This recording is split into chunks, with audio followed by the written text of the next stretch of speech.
بسم اللہ الرحمن الرحیم اللہم صلی علی محمد وآل محمد وجل فرجم وساہل مخرجم۔ امام زمانہ کا ذکر تذکرہ کے ایام جاری ہے اور ہم کتاب شخصیات ما قبل الظہور الشریف شیخ محمد رباط فردوسی، میری تو عادت ہے میں زبانی پڑھتا ہوں، دیکھ کے نہیں پڑھتا، لیکن بہرحال فضائل کی چیزیں ہیں، حوالہ جات بیان کرے، مخصوصاً جو فضائل کے حوالے سے بات ہو تو سند زیادہ لوگ مانگتے ہیں۔ تو یہ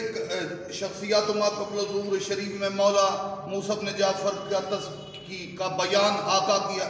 فرمان حدیث روایت ہے کمال الدین منتخب الاثر اور ان طرح کی کفایت الاثر کے حوالے سے لکھا گیا ہے کہ ان الامام ابی ابراہیم موسیٰ بن جعفر القادم علیہ السلام نو قال القائم الذی یطہر الارض من اعداء اللہ، امام کا فرمان پڑھ رہا ہوں، یملہ عدلاً کما ملیت جورا هو الخامس من ولدی له غیبت یطال عمدہ خوفا علی نفسی ویرتد فی الاقوام ویثبت فی الآخرون ثم قال طوبى لشیعتنا المتمسکین بحبلنا فی غیبت قائمنا الثابتین علی موالاتنا والبراءۃ من اعدائنا اولئک منا ونحن منہم۔ میرے آقا موسیٰ قادم نے اپنا قصیدہ پڑھا، ذکر کیا امام زمانہ کا قائم،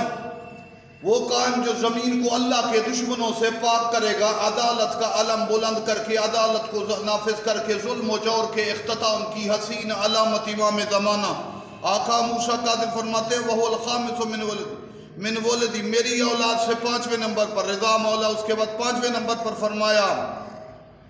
اس کے لیے لمبی غیبت ہوگی جس میں خوف لوگوں کو پر چھا جائے گا، کچھ قومیں مرتد ہو جائیں گی،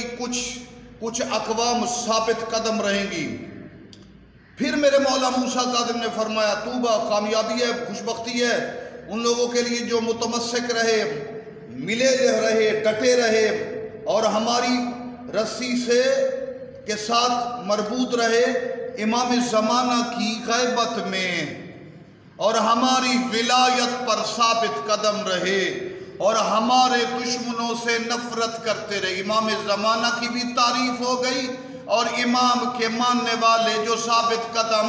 اور ظہور کے منتظر اور ولایت پر قائم رہیں گے ان کا تذکرہ بھی کیا،